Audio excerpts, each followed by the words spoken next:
Thank you so much. Palapakan natin si Sir Jeho. Oh, grabe no. Busy-busy ako dun sa likod eh. Nag-accounting, nagre-releasing. Masaya. Good morning! Masaya ba kayong lahat? Siyempre, alam ko ang mga ngiti nyo ay parang kumikinang na ginto. Sino dito ang marami pangarap sa buhay? Ayun. Kaya tayo nandito nagtsatsaga sa Sabado ngayon. Yung iba nagmumoling. Di ba? Ang iba nagsasaya sa karaoke. Ang iba tumatambay sa kaibigan. Pero tayong lahat, mas pinili natin ngayon na nandito makinig sa isang opportunity. Palakpakan nyo yung sarili. Kasi ito ang nakakatuwang malaman, marinig, makita ang mga Pilipino na gusto ng pagbabago. So, to continue with that, I'm Hazel Magbago. Asahan nyo, magbabago ang buhay nyo dito. Apelyido ko pa lang, magbabago na tayo. So, sa mga bago dito, sino first time? Ay, ang dami. Congratulations and welcome to Socialite Gold Gen. No, I'm Hazel Magbago. Sinasabi nila, I'm the founder and chairman. Pero ang totoo po niyan, sa likod ng lahat ng yan, ng pangalan at titulo, ako po ay isa lang pong humble servant ninyo. Pangalan o titulo, wala yan. Ang importante, yung impact na magawa natin sa buhay ng mga tao. So by background, nung kabataan ko, grabe na masipag. Sino dito masipag? Ayan, gusto ko yan lahat. Kasi ako gusto ko kausap masipag. Kasi ako masipag talaga ako. So, bata pa ako masipag na, nagsisikap. Hindi kasi ako ipinanganak na anak ng kontraktor. So, hindi kami mayaman. So, kailangan magsikap para makapag-aral.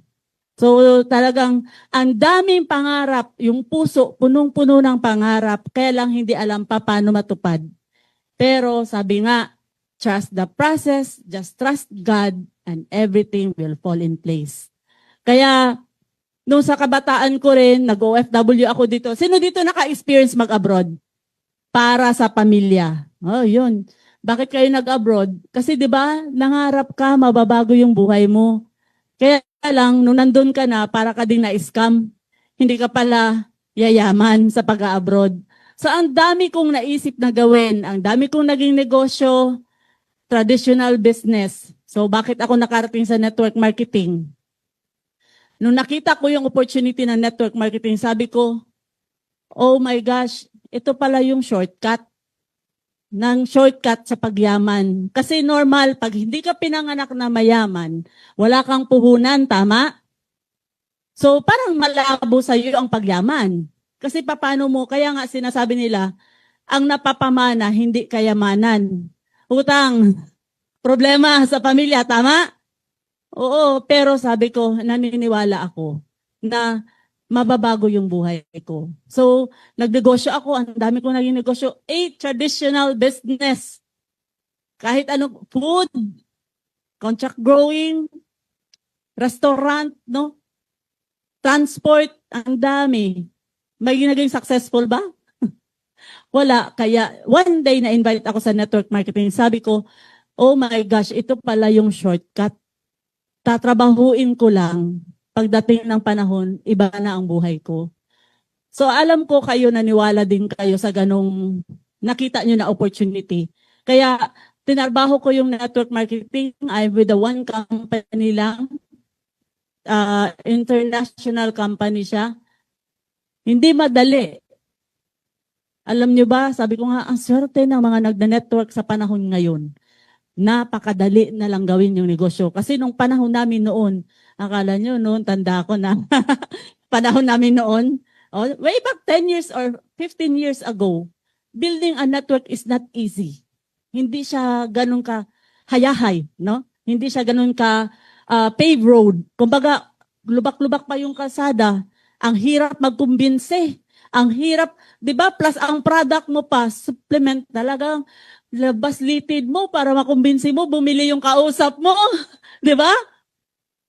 Tapos hindi pa mura yung binibenta mong supplement, ang hirap talaga. Pero naniniwala ba kayo, pag ikaw sa puso mo at isipan mo, malaki ang pangarap mo, walang bagay na imposible. Lahat kaya gawin. So I may say I've made a great journey in network marketing for more than 10 years, more than a decade, no? Maganda yung naging track record ko. Hindi ba ako highest income earner, but I've reached the top position. Maganda. Kaya lang, sabi nga nila, when you find the things that you've been looking for, yung kumbaga, hinahanap mo success. Tama? O kaya ano ba hinahanap mo po sa buhay, tita? Ginto? Kung hinahanap mo success at na-reach mo yung success na akala mo yun na yun, dun pa lang pala mag-uumpisa yung talagang totoong searching. Kasi ako talaga, nung bata pa lang, mahilig na akong tumulong. Kasi sinasama ako ng nanay ko sa palengke. Ang sabi niya, bata ka pa lang talaga, gusto mo na yung tumutulong sa mga tao. Kasi paglingon niya, wala na ako, naiiwan ako. Kasi bago kami umalis ng bahay, humingi ako sa kanya mga barya-barya.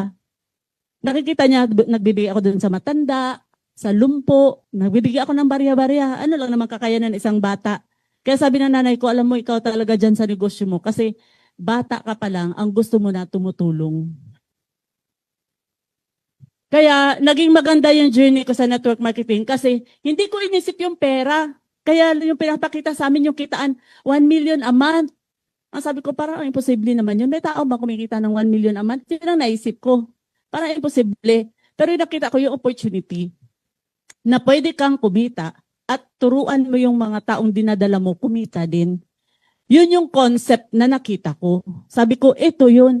Kasi gusto ko tumulong sa mga tao, kaya lang hindi ko alam kung paano ko gagawin. 'Di ba? Hindi naman ako anak ng presidente para marami kaming pera, ipamudmud ko, 'di ba? Sana na lang bigay nila sa akin. Alam ko saan lagay pera, pamigay, 'di ba? So, sabi ko, ito yung opportunity na bibigyan ako ng chance na magawa ko yung gusto ko, yung tumulong sa maraming tao. Kaya lang, yun, sabi ko na nga, after 12 years, nagkaroon ako ng searching. Kumbaga, may kulang. Yes, kumikita na ako, milyon. Kaya lang, parang may kulang. Hinahanap ko na yun, kulang. So that's when you find out na akala mo you have reached the pinnacle of success, but still you feel empty. Kaya sabi ko, gusto ko pang may something pa akong gagawin. And I know I am called for something. Kaya sabi ko, nag-resign ako. Kaya ang sabi lang, baliw. Kasi ang daming nangarap ng posisyon, ang daming nangarap sa organisasyon. Laki na organization ko all over Philippines, may Canada, may US, may Dubai. Laki ng network, ang laki ng empire.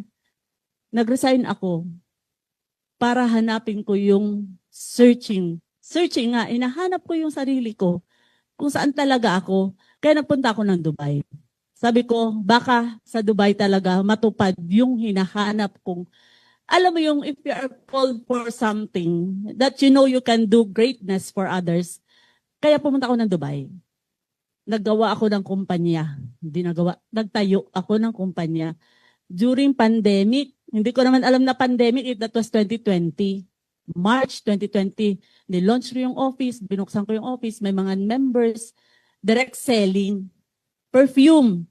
And after 4 months, nilaunch ko yung jewelry. Kaya I started my business in Dubai as a perfume and jewelry direct selling company. Sabi ko, Lord, kayo na po bahala, nag-pandemic. Pero ang bait ni Lord, during pandemic, malalaking kumpanya nagsarado, maraming nawala. Pero ako nag-sustain. After 6 months, meron akong 500 resellers. Kaya sabi ko, this business has been blessed. Kasi yung ating misyon ay makatulong sa kapwa.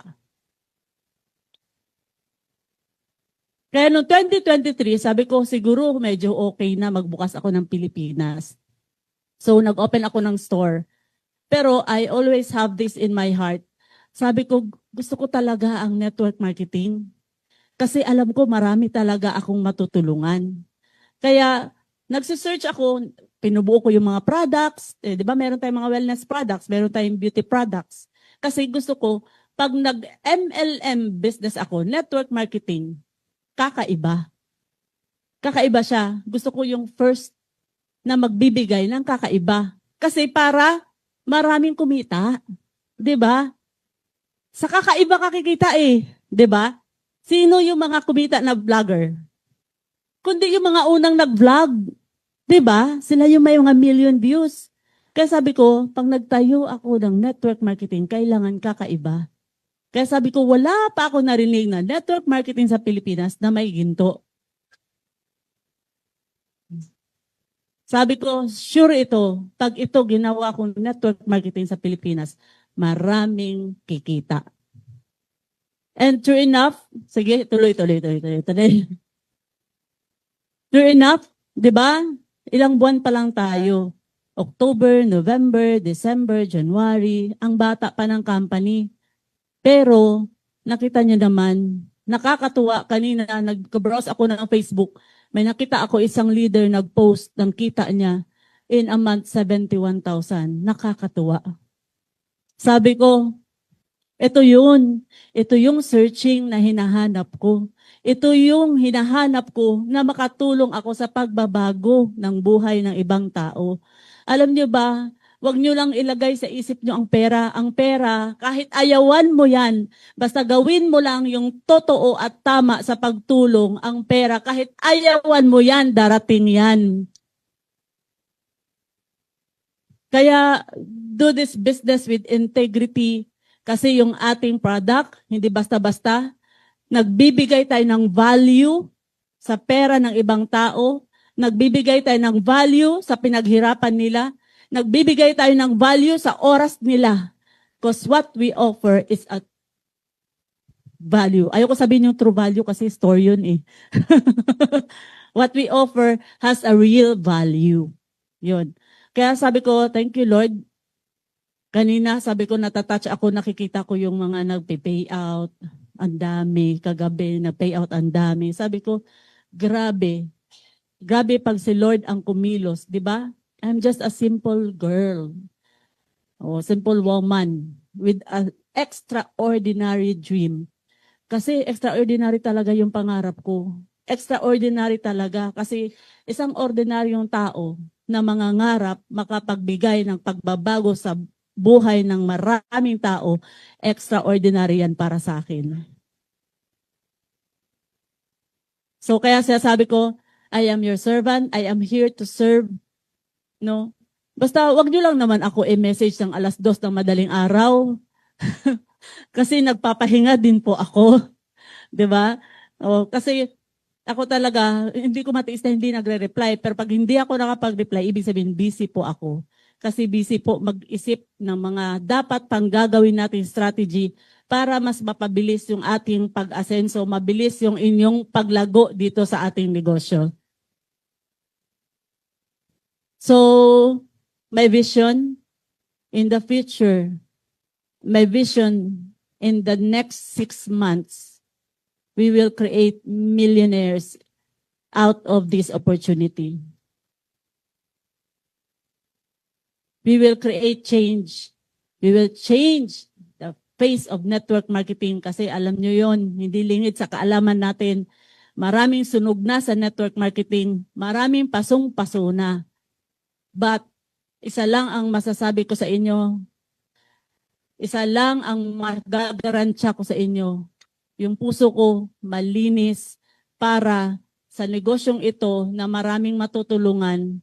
Wala akong ibang intensyon, kundi makatulong sa marami. Pag binigyan tayo ni Lord ng maraming blessings, bonus po yun. Pero yung una nating mission dito ay makapagbigay tayo ng pagbabago sa buhay ng maraming tao nang sa ganon, hindi na maghihirap yung mga henerasyon ng kasunod na henerasyon ng ating mga pamilya. That is why this is called Gold Generation, because we will make impact not only today, not only tomorrow, but on the next generation to come. So thank you, and to God be all the glory.